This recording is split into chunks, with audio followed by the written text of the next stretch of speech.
My day starts bright and early at 4 a.m.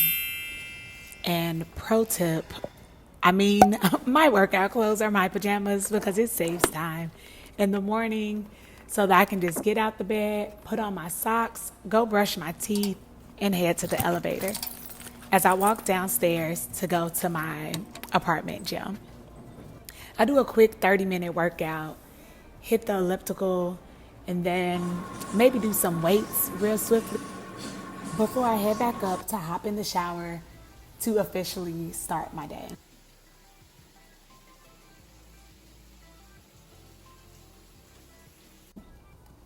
And since I start so early, we don't even eat breakfast first. I clean up my work area, get to going, turn on some music on Pandora, start reviewing the lecture slides for the morning.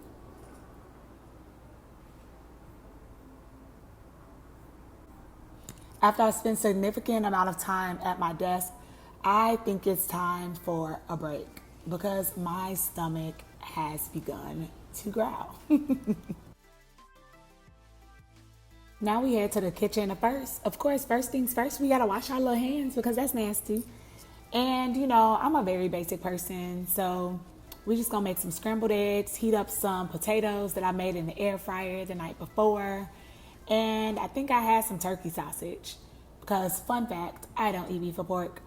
So my breakfasts are typically pretty light. If it's not this, we just gonna put some fruit and protein powder into my little mini ninja and eat that protein shake.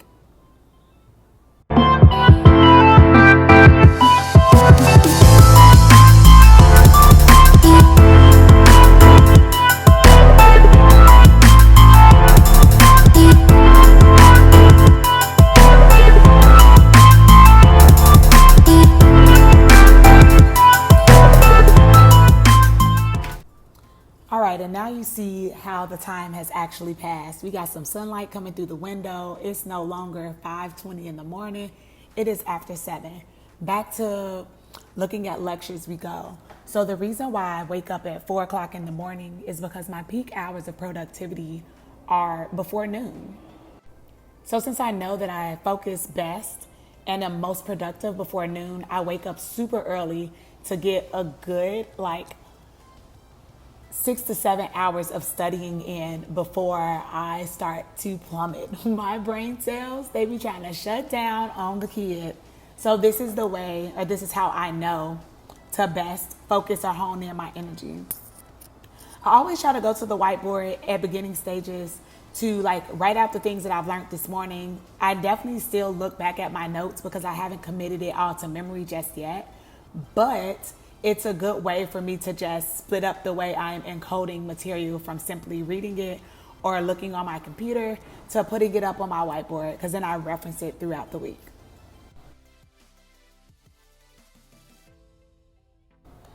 I had a quick moment to get a little praise in and eating some Chinese food that my mother happily came and brought to me. Shout out to being back at the crib with it the night before I had to sit in on my UMed meeting with my team for the very first time this semester.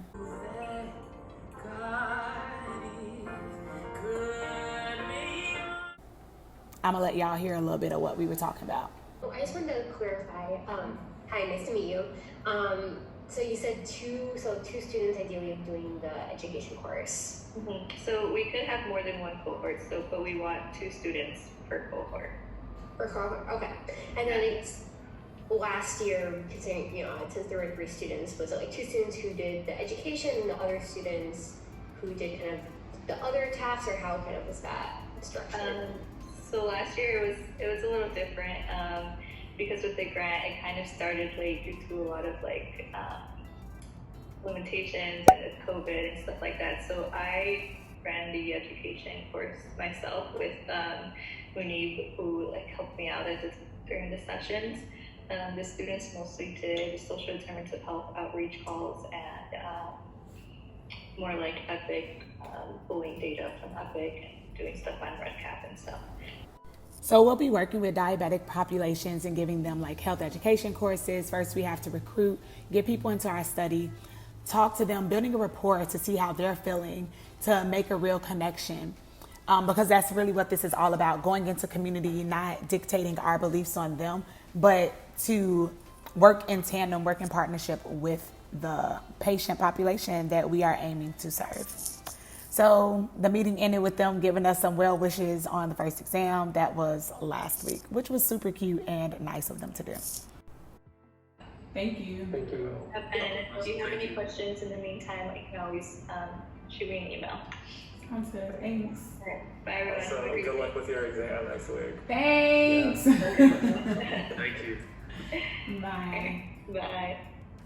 I know a lot of this video has been voiceover. I just got out of a study session with a classmate, Rosa, and we did a great job. We blew through the autonomic nervous system, the regular lecture, and the pharmacology. And I believe I've been studying since like 5 something this morning. It is now 2:21 in the afternoon. It's a long time. I didn't even get a full hour for lunch because I had a meeting at 12. So, we're going to get some self-care in. We took this ponytail out. We're going to wash this hair. And we taking a black student picture tomorrow. So I don't really know what I'm doing to my hair, but we're going to wash it because baby needs some TLC.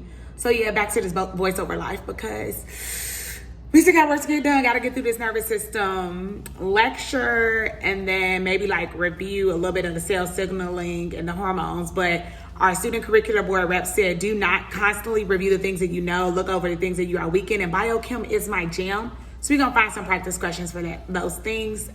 But yeah, this is the day in the life of a first year medical student preparing for her first block exam. Yes. I have washed my hair. And on Instagram, if you follow me, you would have seen the steps that I did.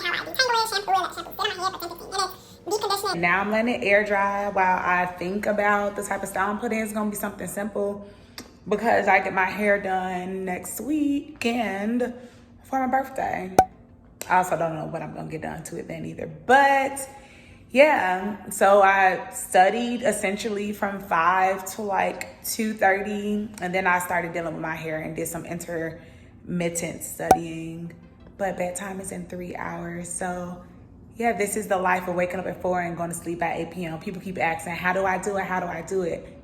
You become efficient, very efficient with your time. All right, so now here's the fun part. We detangle the hair and we figure out what we're going to do. And my go-to is always some flat twists because not only it allowed me to practice doing these flat twists in my head, but it's super simple. By the end of the week when I had these in my head, I'm always like, dang, I look so bald head. But who cares? I put a scarf on my head at night, take it off during the daytime, like it's all cool. And when you see me parting my hair and like oiling my scalp, I have seborrheic dermatitis. So that's when my scalp gets really flaky. And I have to put like this hair lotion, which is really an oil on my scalp, and it really protects it and coats it. So I haven't had any bad flare-ups in about over a year now since I first started seeing my dermatologist. So yeah, we just trying to moisturize this hair, make sure everything is good and dandy for these pictures that I was taking or will be taking tomorrow.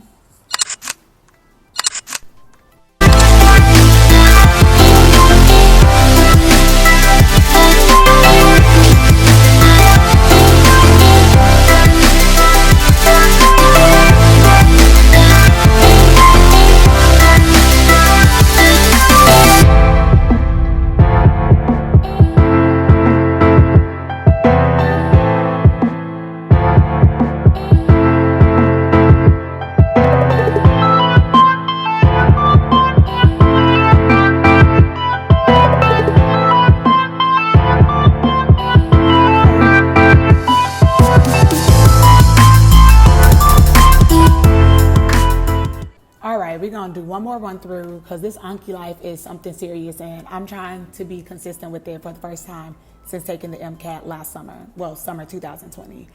And I had about like 300 cards left to complete before I went to bed. And I usually don't like to do anything in my bed other than study, but I also was tired of sitting at my desk all day. So we sat in this bed for a smooth 30 minutes. Maybe it wasn't 300 cards. It had to maybe be like 150. Went through these cards. Know that I try to attack my studying strategies on so many different fronts, whether it's working with others, writing on my whiteboard, using Anki, quizzing myself, whatever. Like, this study method, this study life is serious. Before we got out the jam, did a little boogie for the camera, and we were asleep. So good night, y'all. Thanks for watching. See you next week. Bye.